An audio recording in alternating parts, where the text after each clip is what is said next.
Student, आज का topic है फ्रिक्शन। ये फ्रिक्शन जो है जेईई मेंस और एडवांस में हमेशा क्वेश्चन आता है। इसमें डायरेक्ट तो नहीं आता है, लेकिन न्यूटन्स लॉ ऑफ मोशन का जो इक्वेशन होता है उसके साथ ये फ्रिक्शन को भी अटैच करता है। तो जो इक्वेशन बनाता है उसमें एक एक्स्ट्रा फोर्स और आ जाता है, फ्रिक्शन फोर्स। ये एक फोर्स होता है। फोर्स क्या होता है कि अगर एक बॉडी दूसरे बॉडी के कंटैक्ट में अगर मूव कर रहा हो और रगड़ते हुए मूव करता हो, फ्रिक्शन करते हुए रगड़ते हुए मूव करता हो, तो एक फ्रिक्शनल फोर्स लगता है जो उसके रिलेटिव मोशन को, दोनों के रिलेटिव मोशन को अपोज करता है। समझ गए इसको? समझ रिलेटिव फ्रिक्शन दो तरह का होता है, एक स्लाइडिंग फ्रिक्शन होता है, एक रोलिंग फ्रिक्शन होता है। एक स्लाइडिंग फ्रिक्शन हुआ, एक रोलिंग फ्रिक्शन हुआ। तो हमको पढ़ना, हम लोगों को स्लाइडिंग फ्रिक्शन ही पढ़ना है, रोलिंग फ्रिक्शन ज़्यादा नहीं पढ़ना है। थोड़ा बता देंगे क्या होता है rolling. Rolling friction day to day life में देखते हैं कि गाड़ी जा रहा है, उसके टायर घिसता है, तो क्या हो, टायर, गाड़ी जा रहा है, रोड पर चल रहा है, तो टायर और रोड में क्या होता है, फ्रिक्शन फोर्स लगता है। टायर भी घिसता है और रोड भी घिसता है। टायर उधर जा रहा है तो टायर में उल्टा फोर्स लगता है, तो ये और रोड पर उस तरफ पर जिस तरफ गाड़ी जा रहा है उस तरफ फोर्स लगता है। ये समझाते हैं आपको। तो स्लाइडिंग फ्रिक्शन में भी होता है, एक काइनेटिक फ्रिक्शन होता है, एक स्टैटिक फ्रिक्शन होता है। काइनेटिक फ्रिक्शन को डायनेमिक फ्रिक्शन भी बोलते हैं। अब देखिए, अगर मान लीजिए कोई बॉडी ए है और बी है, दोनों सरफेस जो है रफ सरफेस है, ए और बी का रफ सरफेस कांटेक्ट में है। तो अब ये ए का वेलोसिटी जो है बी के रिस्पेक्ट में इस डायरेक्शन, दाहिने साइड डायरेक्शन भी है, तो कहता है इसका रिलेटिव वेलोसिटी क्या है, बी का, ए का बी के रिस्पेक्ट में भी है, वो राइट साइड है। तो इसका फ्रिक्शन फोर्स जस्ट अपोजिट लगेगा, क्योंकि इसके मोशन को, इसके वेलोसिटी को अपोज करता है, तो इस साइड लगेगा। अब इसका ए का बी के रिस्पेक्ट में राइट साइड है, तो बी का वेलोसिटी ए के रिस्पेक्ट में क्या होगा, लेफ्ट साइड होगा। ये तो जानते हैं, लेफ्ट साइड होगा। तो इस पर बी पर लगेगा राइट साइड फ्रिक्शन फोर्स, और इसको एफ से डिनोट करते हैं। समझ गए ना? तो ये जो फ्रिक्शन होता है यही काइनेटिक फ्रिक्शन होता है। क्योंकि यहाँ मोशन हो रहा है, तो इसको एफ के बोलते हैं। ये हो गया काइनेटिक। पहले काइनेटिक समझिए, ये काइनेटिक फ्रिक्शन हुआ। अब जिसको इसको समझ लीजिए थोड़ा सा। मान लीजिए ये बॉडी है, ये भी एक बॉडी है, ये दोनों सरफेस जो है रफ है, ये जो दोनों कांटेक्ट में, इस सरफेस को छोड़िए, इस सरफेस का जब कंसीडर करेंगे तब देखा जाएगा। ये ज़मीन पर है, इस सरफेस के बारे में हमको नहीं देख अभी सोचना, ये दोनों सरफेस के बारे में हम इस पर अध्ययन करेंगे। ये इसका माने वेलोसिटी है 5 मीटर पर सेकंड ग्राउंड के रिस्पेक्ट में, राइट साइड। इसका है इसी साइड 10 मीटर पर सेकंड, 10 मीटर पर सेकंड, या उसी को 10 रखिए, वो 10 मीटर पर सेकंड है, ये है 5 मीटर पर सेकंड, 5 मीटर पर सेकंड। तो इसके रिस्पेक्ट में उसका वेलोसिटी किधर है, 10 - 5 करते हैं। इस साइड को अगर पॉजिटिव ले रहे हैं तो क्या हो गया, इसका 5 मीटर पर सेकंड किधर है, इस साइड में है, क्योंकि इसमें माइनस किया इसको, तो इस पर कहाँ लगेगा फ्रिक्शन, इधर लगेगा। अब उसके रिस्पेक्ट में इसका जब वेलोसिटी लेंगे तो क्या होगा, 5 - 10 करेंगे, 5 - 10 करेंगे तो ये हो जाएगा -5 मीटर पर सेकेंड। 5 मीटर पर सेकेंड इधर पॉजिटिव नहीं है, तो यानी इसका वेलोसिटी किधर होगा, 5 मीटर पर सेकेंड इधर हो गया। वही चीज़ हम बताए, उधर भी था तो इधर माइनस भी था। तो अब इस पर इधर लग रहा है, तो अब इस पर क्या रहेगा, इधर रहेगा फ्रिक्शनल फोर्स, यही तो बताए। तो ये हो गया काइनेटिक फ्रिक्शन।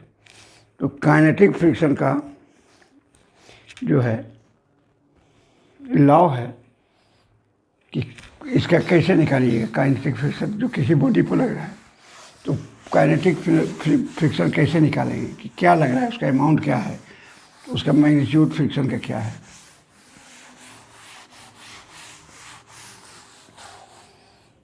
तो ये होता है एफ, ये होता है प्रोपोर्शनल टू एफ के, अगर लिखें is proportional to N. N क्या है, एन नॉर्मल कंटेक्ट फोर्स है, where N normal contact force, normal contact force.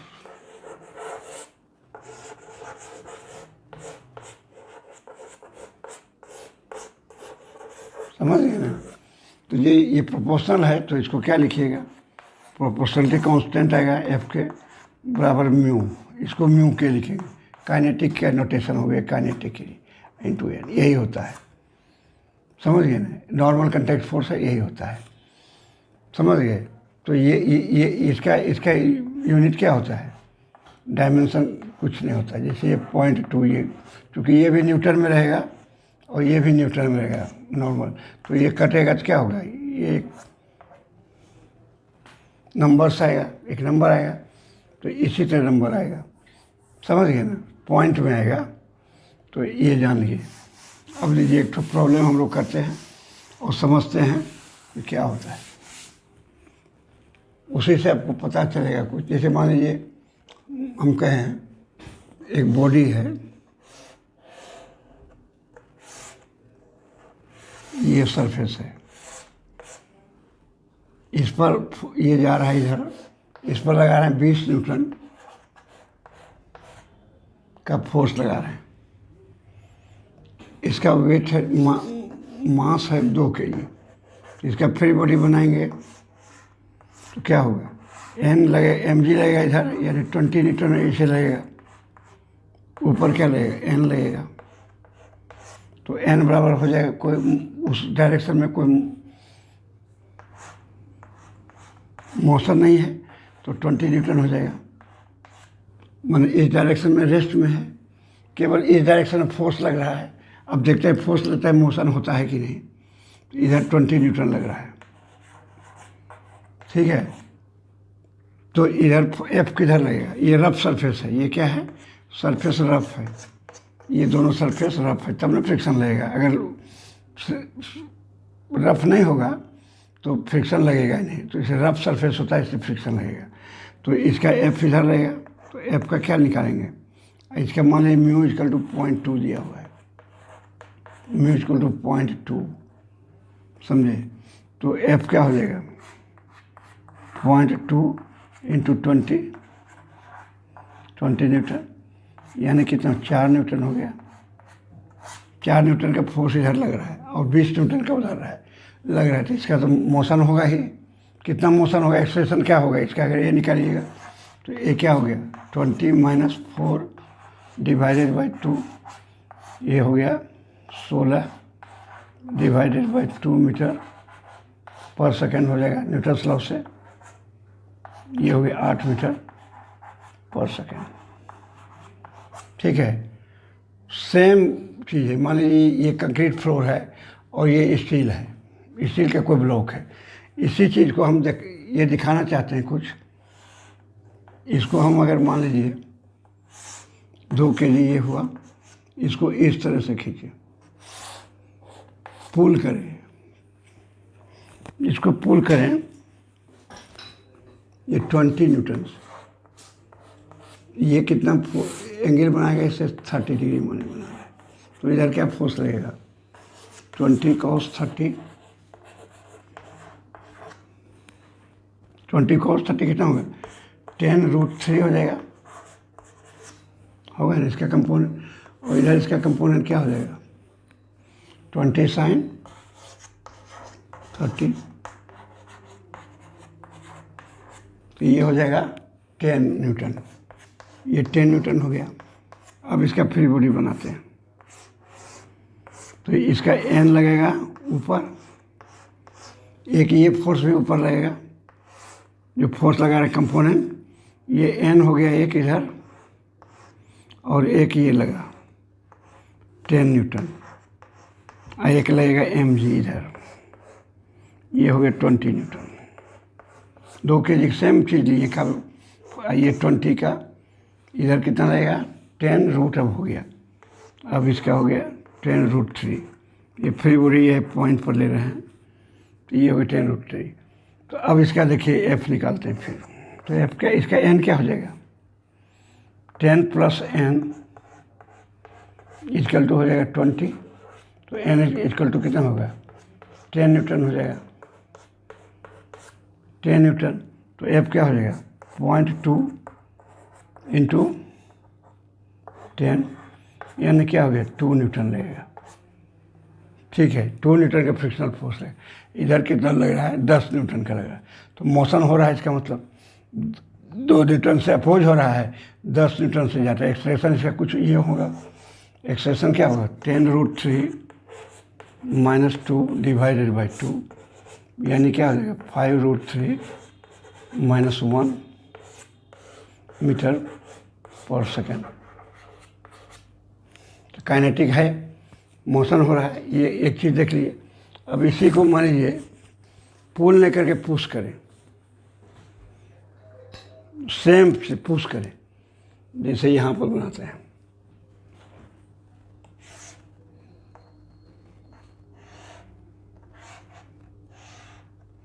यहाँ से पुश करते हैं इसको, कितना से 20 न्यूटन से। ये भी एंगल बना रहा है 30 डिग्री। तो इसका कंपोनेंट एक किधर होगा, इधर कितना हो जाएगा, ये 30 बना रहा है तो ये हो जाएगा 10 न्यूटन हो जाएगा, 20 का होगा sin 30, इधर हो जाएगा 10√3, जैसे उसमें हुआ 10√3 हो जाएगा 10√3। तो अब देखिए इसका क्या हो जाएगा n, इसका जब फ्री बॉडी बनाएंगे तो एक आ जाएगा mg 20 न्यूटन, एक लगेगा इसी डायरेक्शन में लगेगा 10 न्यूटन, और ये n हो गया। तो इसमें क्या है, n का वैल्यू बढ़ गया, सबसे ज़्यादा n का वैल्यू इसमें हो गया 10 + 20, ये हो गया 30 न्यूटन। तो फ्रिक्शन फोर्स क्या हो जाएगा, यहाँ सेम मटेरियल है, वही चीज़, केवल फोर्स का ओरिएंटेशन चेंज किए हैं कि फोर्स कभी हॉरिजॉन्टली लग रहा है तो एक लग रहा है इंक्लाइन में अपवर्ड, एक लग रहा है इंक्लाइन में डाउनवर्ड, यानी पुश कर रहा है। तो ये हो जाएगा 0.2 × 30, यानी क्या होगा 6 न्यूटन। तो अब देखिए ये देखिए, जैसे n सबसे कम n का वैल्यू कहाँ आया, इसमें आया, n का वैल्यू सबसे कम कितना 10 न्यूटन आया, तो फोर्स कितना है 2 न्यूटन आया, फ्रिक्शनल फोर्स F के सब है, क्योंकि सबका मोशन हो रहा है। एक्सप्रेशन निकाल के चेक कर दिए, यहाँ भी निकालिएगा तो हो जाएगा। ये देखिए 10√3/2 करिए तो इसका एक्सप्रेशन क्या हो जाएगा, ये 10√3 लग रहा है, इसमें 6 लग रहा है माइनस, तो ये हो गया 10√3 - 6 डिवाइडेड बाई 2, एक्सप्रेशन हो गया। तो इसका हो गया 5√3 - 3 मीटर पर सेकेंड स्क्वायर, समझे। तो अब देखिए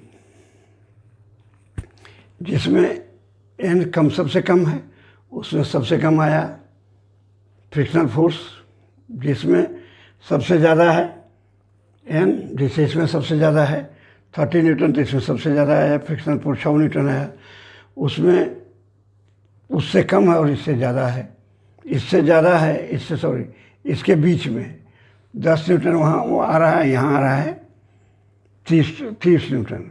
तो उसमें देखिए 4 का आया, एक्सेलेरेशन किसमें ज़्यादा आ रहा है, इसमें 8 आया,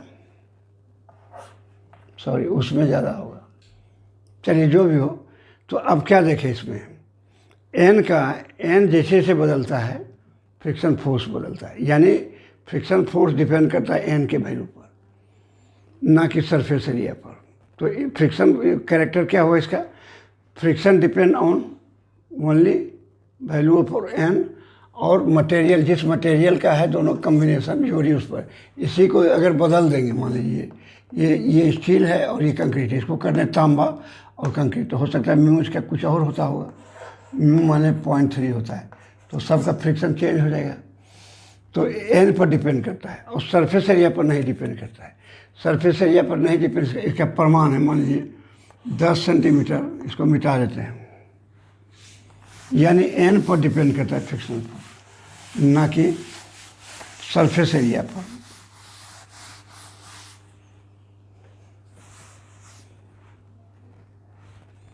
देखिए ये हो गया, ये मान लीजिए ये लंबाई 20 सेंटीमीटर है, समझे ना, इसका ऐसे लिखते हैं 20/10, चौड़ाई 10 गुना 5 सेंटीमीटर है, सब सेंटीमीटर।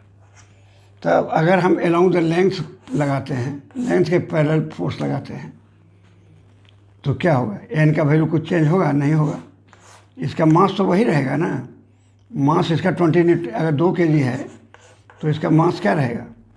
सेम रहेगा, 20 न्यूटन रहेगा। माने नॉर्मल कॉन्टैक्ट फोर्स 20 न्यूटन रहेगा।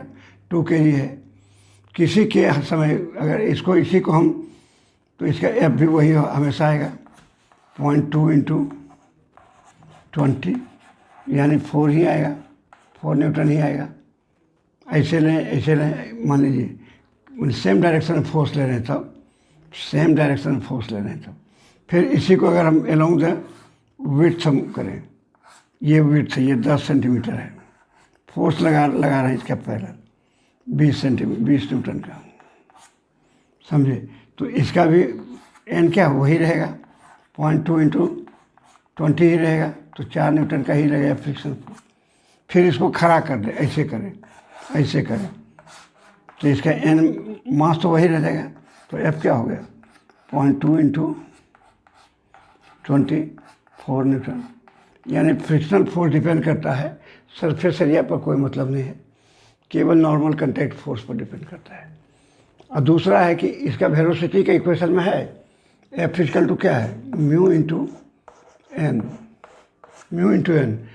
तो म्यू तो हो गया कि मटेरियल के किस तरह का मटेरियल, उसके ऊपर म्यू डिपेंड करता है। तो सेम टाइप का मटेरियल अगर है तो उसके लिए केवल एन पर डिपेंड करता है, इसके लंबाई चौड़ाई पर डिपेंड नहीं करता है। दूसरा, अगर इसका कोई वेलोसिटी का है, कहीं कोफिशिएंट इसमें कहीं है इन्वॉल्व, तो इसलिए वेलोसिटी पर भी डिपेंड नहीं करता, अगर 10 मीटर पर सेकंड के अंदर हो तब, समझ गए ना?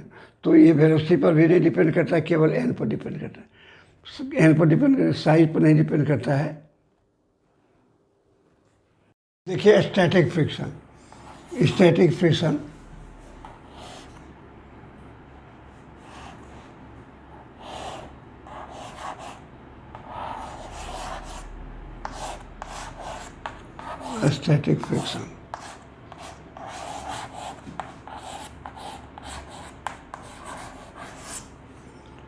मान लीजिए स्टैटिक फ्रिक्शन, मान लीजिए कोई आलमीरा है घर में, स्टील का आलमीरा, तो ये फ्लोर पर रखा हुआ है जहाँ पर फ्रिक्शन है, कंक्रीट का फ्लोर है, इस पर फ्रिक्शन है मान लीजिए। अब इसको हमको खिसकाना है इधर, तो हम क्या करते हैं? फोर्स लगाते हैं, नहीं खिंच सकता है। कोई एफ फोर्स हम लगाए, नहीं खिसका। फिर दूसरा फोर्स लगाए, 2F फोर्स लगाए, 2 आदमी मिल गए, 3 आदमी, नहीं खिसका। इसका मतलब क्या हुआ कि फोर्स जो है, स्टैटिक फोर्स जो होता है, फ्रिक्शन जो है, Fs is equal to applied force हमेशा होता है। जितना हम फोर्स लगा रहे हैं उतना अप्लाइड फोर्स के बराबर फ्रिक्शन पैदा लेता है, यानी सेल्फ एडजस्ट हो जाता है। ये फ्रिक्शन फोर्स क्या है? Static friction. जैसे हम यहाँ 10 न्यूटन का लगाए तो नहीं खिसका, फिर हम 15 न्यूटन का लगाए तब भी नहीं खिसका। यानी कि ये इसका जो है नहीं खिसकना मतलब क्या है? जितना फोर्स लगा रहे हैं उतना उल्टा फोर्स लग रहा है इस पर, इस डायरेक्शन में लग रहा है, इधर हम लगा रहे हैं, तो इसको जाना चाहिए। अगर फ्रिक्शन नहीं लगता तो जाना चाहिए। यानी स्टैटिक फ्रिक्शन क्या हुआ? ऑलवेज अप्लाइड फोर्स के बराबर होगा। मैक्सिमम क्या होगा वो बताते हैं। उसका मैक्सिमम क्या होगा? ये ग्राफ अगर खींचिएगा तो यूँ आता है ग्राफ, यहाँ से आके थोड़ा ऐसे होकर फिर ऐसे चला जाता है, समझे? तो इधर क्या है? फ्रिक्शन है, फ्रिक्शनल फोर्स है, एफ है, Fs है मान लीजिए। इधर क्या है? अप्लाइड फोर्स है।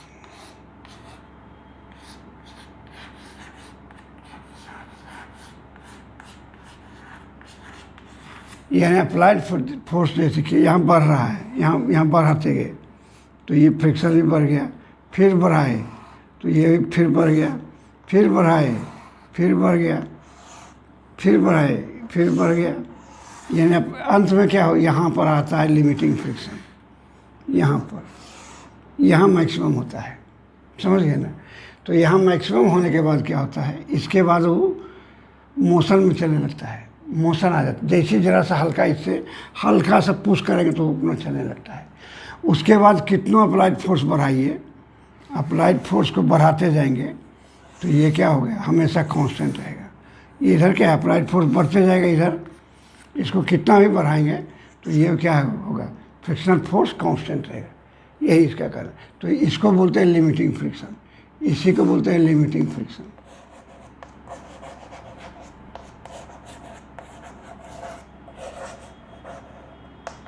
और लिमिटेशन फ्रिक्शन क्या हुआ, स्टैटिक फ्रिक्शन का मैक्सिमम वैल्यू हुआ लिमिटिंग फ्रिक्शन। और लिमिटिंग फ्रिक्शन होता है एफ मैक्स। एफ क्या हो गया, मैक्स। वो होगा आपको म्यू एस लिखिए इंटू एन, समझे ना। तो म्यू एस इंटू, इसका म्यू स्टैटिक के लिए म्यू अलग होता है, काइनेटिक के लिए थोड़ा कम होता है, ये ज़्यादा होता है। म्यू एस देखिएगा, mu S is greater than mu के। अगर प्रश्न में नहीं दिया रहेगा कुछ म्यू एस म्यू के नहीं, तो आप उसी म्यू को यूटिलाइज करिएगा। तब देख रहे हैं म्यू एस हमेशा बड़ा रहेगा। तो यहाँ पर, यहाँ के बाद चूँकि म्यू एस यहाँ आया, यहाँ के बाद क्या होता है, अगर कितना अप्लाइड फोर्स बढ़ाते हैं तो ये क्या हो जाता है, ये कांस्टेंट हो जाता है। यानी इसके करस्पॉन्डिंग क्या हो गया, ये हो गया, ये हो गया एफ के, ये क्या हो गया एफ के, ये हो गया एफ एस मैक्स हो गया। यानी मैक्स लिमिटिंग फ्रिक्शन का क्या हो, मैक्सिमम हो गया म्यू एस इंटू एन। तो म्यू इसका एफ एस का वैल्यू क्या होगा, जीरो से लेके एफ मैक्स तक होगा, है ना। इसका एफ एस का वैल्यू होगा, एफ एस का वैल्यू होगा जीरो से लेके, तो इसको ऐसे भी लिख सकते हैं, F S is less N equal to mu S N. ठीक है, इसके बराबर हुआ, नहीं तो इससे छोटा होगा, यही होगा इसका मतलब। म्यू एस इतना, या तो इसके बराबर होगा, म्यू एस एन के बराबर होगा, या इससे छोटा होगा, यही है। यानी इसका वैल्यू क्या होगा, जीरो। शुरू में के कोई पूछ नहीं, थोड़ा सा दिए, थोड़ा सा बढ़ाते गए तो सेल्फ एडजस्ट होते जाता है। यानी हमेशा जो है स्टैटिक फ्रिक्शन जो है अप्लाइड फोर्स के बराबर रहता है। अब मैक्सिमम कितना पर हो जाता है, जब लिमिटिंग फ्रिक्शन हो जाएगा, जब फ्रिक्शन का मैक्सिमम वैल्यू आ जाएगा तो वहाँ भी अप्लाइड फोर्स बराबर होगा। उसके बाद वो चलने लगता है। उसके बाद जब चलता है तो उसका काइनेटिक फ्रिक्शन जो है ये घट जाता है।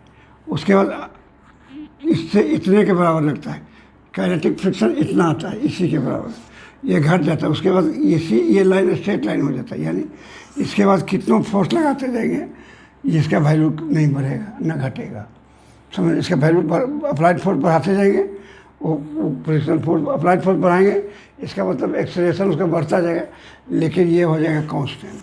इस केस में क्या होता है, जैसे अप्लाइड फोर्स बढ़ाता है ये बढ़ जाता है, बढ़ाते बढ़ जाता है, ये बढ़ाता है, अंत में आकर मैक्सिमम लिमिट हो जाता है। तो यही लिमिटिंग फ्रिक्शन हो गया। अब समझ गए होंगे अच्छी तरह। अच्छा, लिमिटिंग फ्रिक्शन समझ गए। ये भी वही चीज़ है, ये डिपेंड करता है, क्या कहते हैं, एन पर डिपेंड करता है। स्टैटिक फ्रिक्शन एन पर डिपेंड करता है, और दोनों सरफेस एरिया का, सरफेस एरिया दो को जो टच करता है, जिसका सरफेस एरिया पर मोशन हो रहा है, दो सरफेस एरिया का, उसके मटेरियल पर डिपेंड करता है। एक कंक्रीट है, एक लोहा है, तो उसका अलग म्यू होगा। एक अगर मान लीजिए कुछ और कर दे, लोहा पर पीतल जाएगी तो उसका अलग हो जाएगा। तो ये नेचर ऑफ किस पर डिपेंड करता है, मटेरियल जो कंटेक्ट में है, जिस पर मोशन हो रहा है, उस पर डिपेंड करता है। और वेलोसिटी पर नहीं डिपेंड करता है, और ना एरिया पर डिपेंड करता है। कोई एरिया के थ्रू, किसी लेंथ के थ्रू, किसी ब्रेथ के थ्रू, किसी क्या कहते हैं चौड़ाई के थ्रू, किसी लंबाई के थ्रू, या किसी मोटाई के थ्रू अगर खींचिएगा तो उसका कोई फ़र्क नहीं पड़ेगा, क्योंकि एन तो हमेशा सेम रहेगा किसी केस में। इसीलिए इतना ये जान जाइए।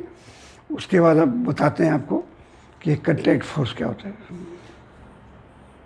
ये देखिए, एक चीज़ और जानिए, ये कोई बॉडी कंटैक्ट फोर्स क्या होता है। नॉर्मल कंटैक्ट हो जाए कंटैक्ट फोर्स। मान लीजिए ये बॉडी है, ये क्या है, एक बॉडी है,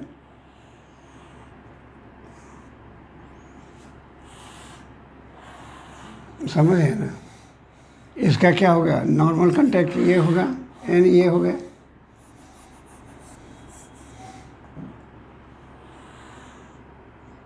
ये सेंटर ऑफ मास है इसका।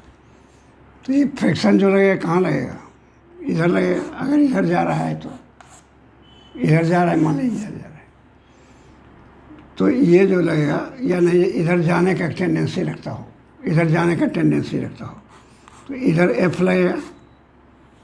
तो इसका जो रिजल्टेंट हुआ एफ और एन का जो रिजल्टेंट हुआ अगर आर है, तो इसको बोलते हैं contact force. Resultant of F and N, resultant of F and N static force, और क्या कहते हैं नॉर्मल फोर्स का रिजल्टेंट को बोलते हैं कंटैक्ट फोर्स। समझ गए ना। और ये एंगल को बोलते हैं, ये थीटा अगर एंगल हो तो उस एंगल को बोलते हैं friction angle, angle of friction. इसको क्या बोलते हैं, थीटा को एंगल ऑफ फ्रिक्शन। कब बोल देंगे भाई, angle of friction, angle of इसको बोलते हैं फ्रिक्शन। जब ये एफ एस मैक्स हो, यानी ये लिमिट हो, क्या हो गया, ये हो गया, ये हो गया, लिमिटिंग फ्रिक्शन हो, लिमिटिंग फ्रिक्शन और नॉर्मल फोर्स का जो रिजल्टेंट होगा उसी का ये कंपोनेंट हुआ। नॉर्मल फोर्स का रिजल्टेंट जो हुआ ये कंपोनेंट, इसका कंपोनेंट ये हुआ। तो इसका वैल्यू अगर एन क्या, एन को क्या लिखेंगे, आर के टर्म में, एन को क्या लिखेंगे, R cos theta. F M X को क्या लिखेंगे, ये लिमिटिंग, एफ लिम लिखिए, एफ लिम को क्या लिखेंगे, आर साइन थीटा। ठीक है, आर साइन थीटा। तो अगर एफ बाई एम कर दें तो क्या हो जाएगा, इसको कर दें ये और ये, तो ये क्या हो गया, R sine theta, R sine theta divided by R cos theta बराबर क्या हो गया, F limit, F limit divided by N. यही होता है, F limit divided by N क्या होता है, ये क्या लिखते हैं, F lim is equal to mu,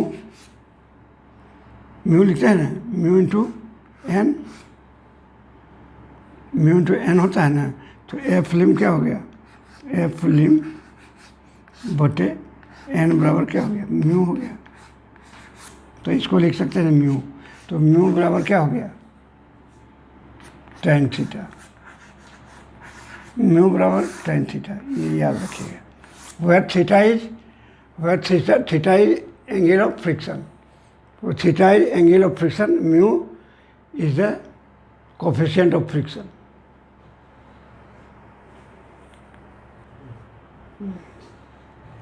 तो ये हो गया, इसको म्यू एस लिख सकते हैं। तो क्या हो गया, coefficient of, coefficient of angle of, coefficient of limiting friction, limiting friction क्या हो गया,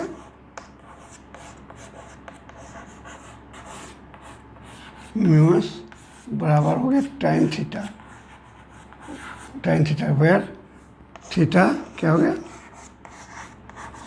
theta is the angle of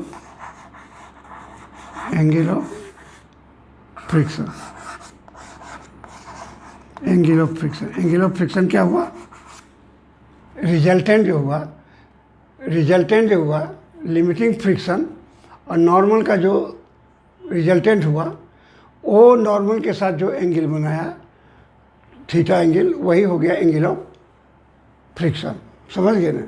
resultant of friction, limiting friction and normal, कौन नॉर्मल, नॉर्मल कंपोनेंट जो लेते हैं, नॉर्मल कंपोनेंट जो एंगल बनाता है, यानी एल एफ लिमिट और नॉर्मल कंपोनेंट फोर्स का रिजल्टेंट जो होता है वो एन के साथ जो एंगल बनाता है वही कहलाता है एंगल ऑफ फ्रिक्शन।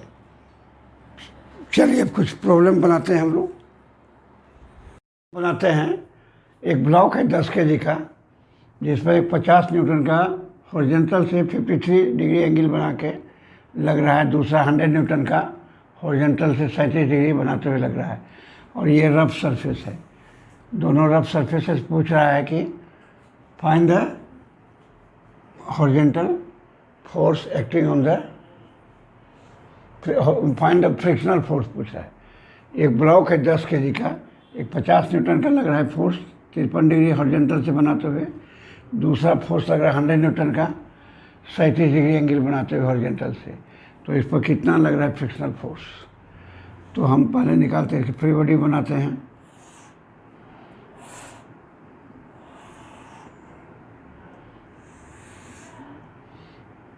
ये फ्री बॉडी बनाते हैं इसका।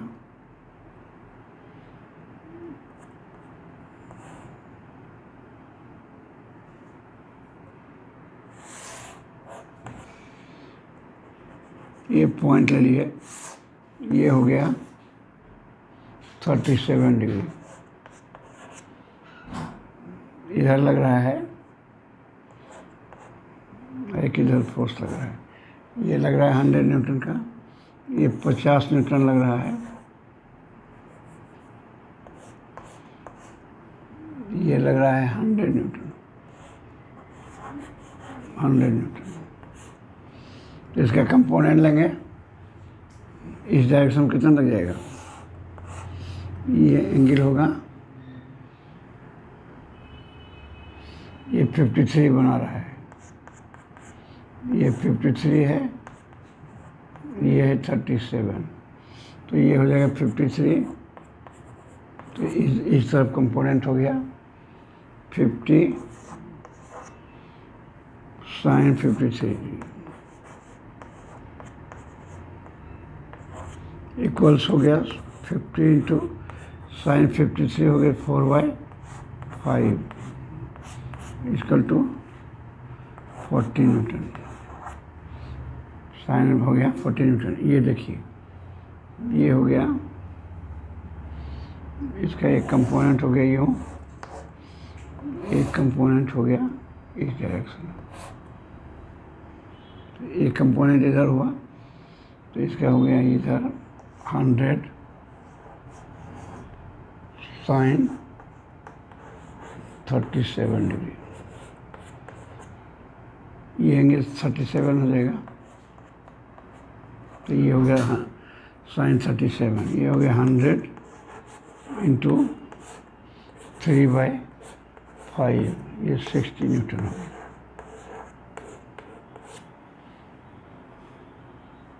ठीक है, ये हो गया इस डायरेक्शन। देखिए, ये हो गया 50 cos 53 डिग्री। cos 53 मतलब हो गया 150 इंटू, ये हो गया 4/, देखिए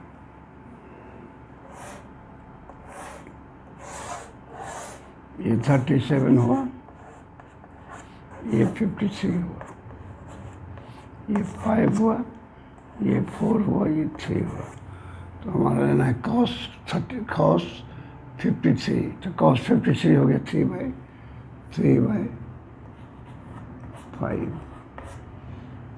यानी वो 30 न्यूटन हो गया। ठीक है, 30 न्यूटन, ठीक है ना। और वो हो गया 100 इंटू cos 37, cos 37 मतलब हो गया 4/5, तो 20/80, ये हो गया 80 न्यूटन, ये 80 न्यूटन हो गया। ठीक है, तो नेट फोर्स कितना लगेगा? Net force in horizontal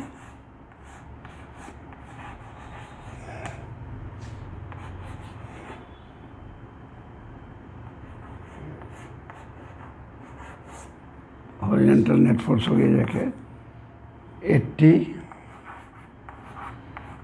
minus 30 Newton, ये हो गया 50 न्यूटन। 50 न्यूटन हो गया नेट फोर्स हॉरिजॉन्टल। अब देखना है ये क्या कहते हैं, एन निकालना है हमको।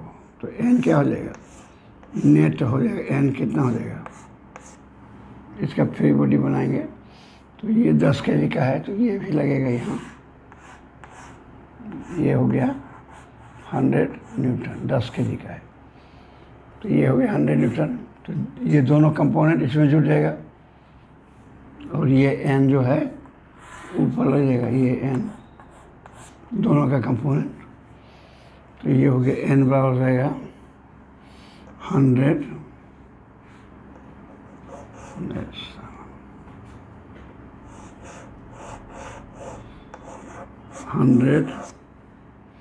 प्लस क्या हो जाएगा 40 इंटू 60, 40 प्लस 60,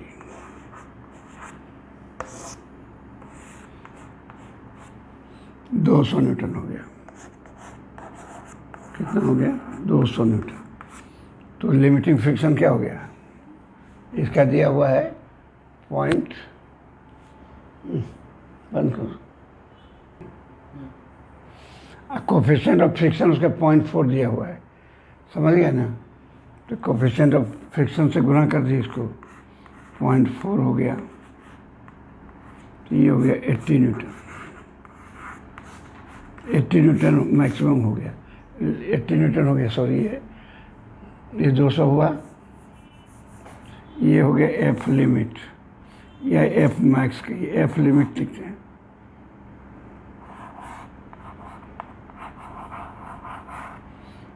लिमिटिंग फ्रिक्शन कितना हो गया 200, 200 इंटू 0.4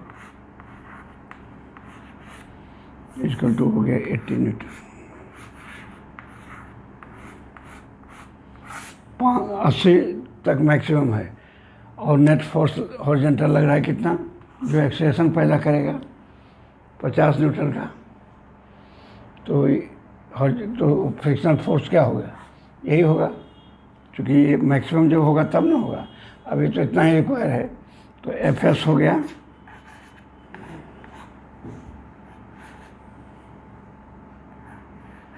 एफ एस हो गया 50 न्यूटन। ये तो मैक्सिमम जब होगा, लिमिट होगा तब वो चाहिए। ये 50 का फोर्स लग रहा है दोनों तरफ से, नेट फोर्स 50 का लग रहा है। 50 ही जितना फ्रिक्शनल फोर्स बताए हैं कि जितना फ्रिक्शनल अप्लाइड फोर्स होता है बराबर होता है फ्रिक्शनल फोर्स, मैक्सिमम होता है उसका जो होता है लिमिटिंग फ्रिक्शन का। तो यहाँ 80 का ज़रूरत नहीं है तो इतना ही फोर्स पैदा लेगा, ये क्या कहते हैं फ्रिक्शनल फोर्स। तो यही हो गया आंसर।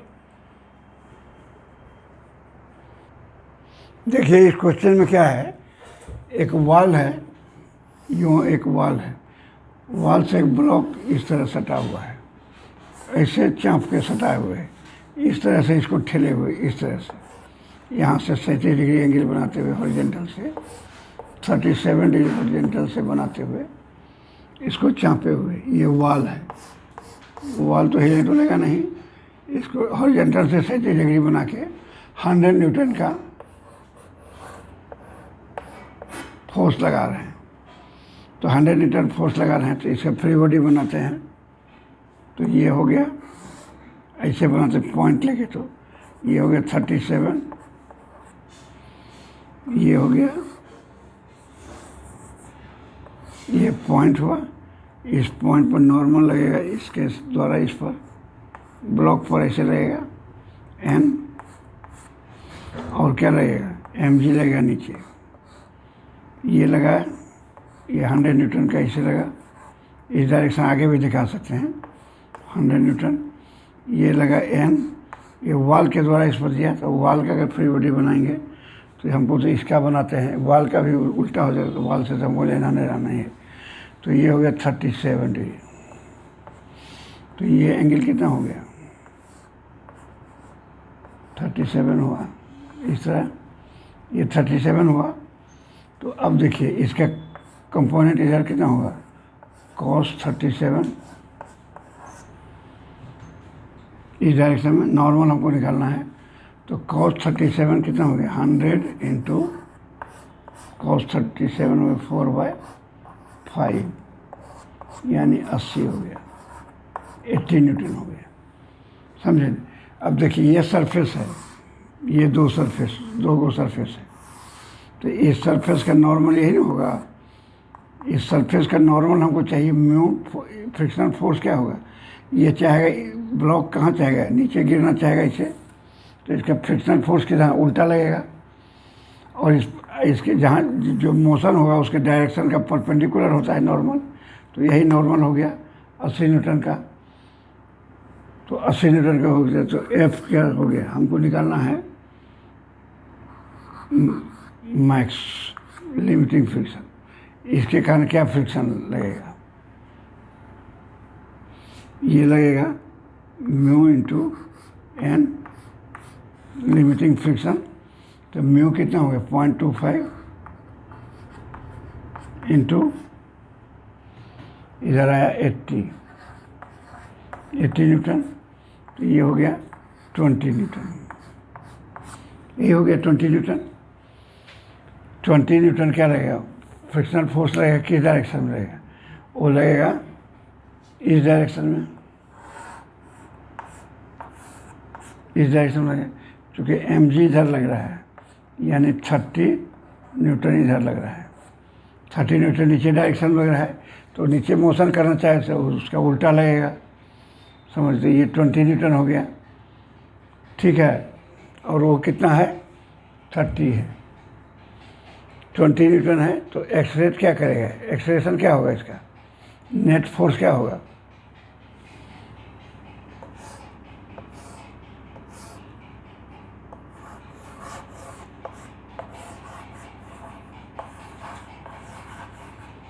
नेट फोर्स हो गया 30 डाउनवर्ड लगेगा, ठीक है। 30 डाउनवर्ड लगा, सॉरी डाउनवर्ड कितना लगा, 30 माइनस क्या हो गया 3 kg है, तो ये 30 हो गया, और ये हो गया इस डायरेक्शन में हो गया 80, बंद करूँ तो ये 10 न्यूटन लग गया नेट फोर्स। नेट फोर्स कितना लगा 20 न्यूटन। तो एक्सलेशन क्या हो जाएगा, एक्सलेशन पूछ रहा है 10 डिवाइडेड बाय 3 मीटर पर सेकेंड। ये 20 न्यूटन पूछ रहा है कि कितना फ्रिक्शनल फोर्स लगेगा, तो फ्रिक्शनल फोर्स 20 लगेगा, 20 ही लगेगा ना। तो ये हो गया 20 लगा फ्रिक्शनल फोर्स, और नीचे वो लग रहा है अपर डायरेक्शन में, इसका वेट क्या लग रहा है 30 न्यूटन नीचे, अब डाउनवर्ड डायरेक्शन में लग रहा है, तो नेट फोर्स कितना होगा 10 न्यूटन। तो 10 Newton force divided by mass कर दिए, तो एक्सेलरेशन निकल गया, यही हो गया। हाँ देखिए इसको, ये एफ मैक्स क्या है, एफ मैक्स 20 न्यूटन है। अब फोर्स क्या लग रहा है 30 लग रहा है, तो ये यूटिलाइज होगा 20 न्यूटन। उसके बाद क्या हो गया काइनेटिक में आ जाएगा, काइनेटिक में आ जाएगा। ये 20 न्यूटन क्या हुआ, ये लिमिटिंग फ्रिक्शन हुआ, और 30 न्यूटन उसको चाहिए, तो इसलिए क्या हो गया एक्सलेट कर जाएगा। तो ये 20 न्यूटन इसलिए इसको लिए, उस बार नहीं लिए, क्यों कि उतना ज़रूरत ही नहीं था, हॉरिजॉन्टल फोर्स हमको लग रहा था कम मोशन के लिए। तो स्टैटिक फ्रिक्शन में क्या होता है, जितना ज़रूरत हो उतने पैदा लेता है, मैक्सिमम उतना हो गया। मैक्सिमम कितना हो जाता है लिमिटिंग फ्रिक्शन। इसलिए पिछला हिसाब प्रॉब्लम में हमने ले लिया 50 लिया, इसलिए लिए कि 80 का ज़रूरत नहीं था, 50 लिए, ठीक ना। तो ये हो गया क्या कहूँ। देखिए IIT 2003 में ये क्वेश्चन आया है, कहता है कि एफ का मैक्सिमम वैल्यू बताओ, वो फिगर दिया हुआ है कि such that the block shown in the arrangement does not move. Block जो है अरेंजमेंट जो दिखाएगा मूव नहीं करता है, यानी फ्रिक्शनल फोर्स क्या है ज़्यादा है, फ्रिक्शनल फोर्स ज़्यादा इसलिए मूव नहीं करता है। तो पहले हम एन निकालते हैं, उसका फ्री बॉडी बनाते हैं। तो इसका ये फ्री बॉडी हो गया एन, एफ हो गया इधर, सॉरी एफ हो गया इस डायरेक्शन में,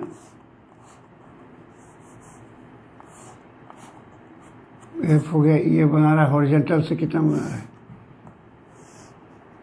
60 डिग्री बना रहा है हॉरिजॉन्टल से। तो ये एंगल कितना हो जाएगा 60 डिग्री हो जाएगा। और यहाँ पर क्या है, ये पॉइंट लिए, यहाँ पर मास लगेगा, कितना केजी का है, √3 का है, √3g। ये हो गया √3g हो गया, मास √3 kg दिया हुआ है, यही तो है। सब इसको पुश किया जा रहा है इस तरफ से। तो इसका एफ का किधर इतना क्या हो जाएगा इधर, एफ cos 60 डिग्री, ठीक है। और इसका एक कंपोनेंट इस डायरेक्शन में क्या होगा, इसका इस डायरेक्शन में component F sin 60 degree to F mu into N हो गया। तो म्यू हमारा कितना है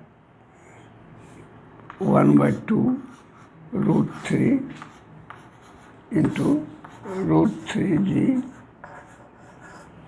plus F sin 60, F sin 60 मतलब हो गया हाफ, सॉरी √3/2।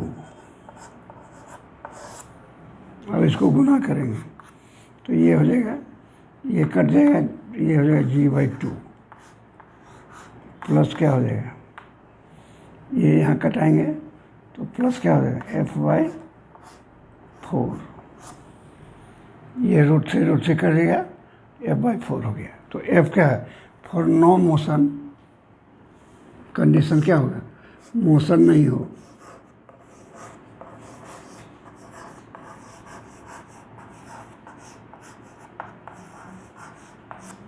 f को क्या होना चाहिए, बड़ा होना चाहिए, इक्वल टू होना चाहिए किससे, f cos 60 डिग्री से।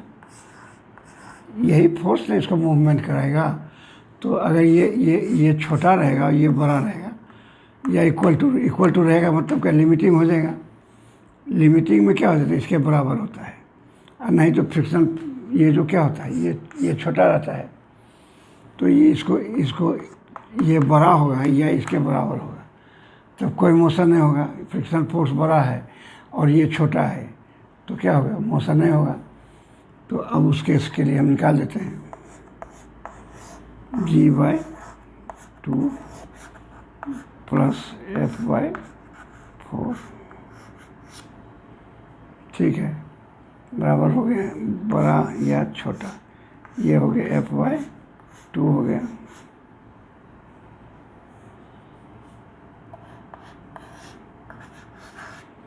g/2 बराबर हो गया बड़ा या छोटा, बराबर क्या होगा f/2 माइनस f/4। तो ये हो गया g/2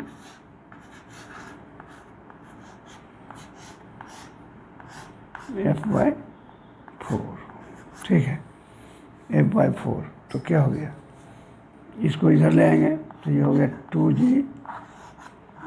2g should be greater या equal to f। N condition हो गया। तो f का क्या मिनिमम वैल्यू हो गया, f बराबर हो जाना चाहिए 2g से, 2g या तो बड़ा होगा या इसके बराबर हो, तो इसके बराबर हो जाएगा 2 × 10, ये हो गया 20 न्यूटन। ये समझे कि नहीं कि मोशन नहीं हो तो f cos 60 ही मोशन करेगा, और f cos 60 जो मोशन करेगा उससे ज़्यादा फ्रिक्शन हो, यानी कि लिमिटिंग फ्रिक्शन उससे ज़्यादा हो, अप्लाइड फ्रिक्शन के अप्लाइड फोर्स क्या हो। ये ग्राफ देखिए यहाँ,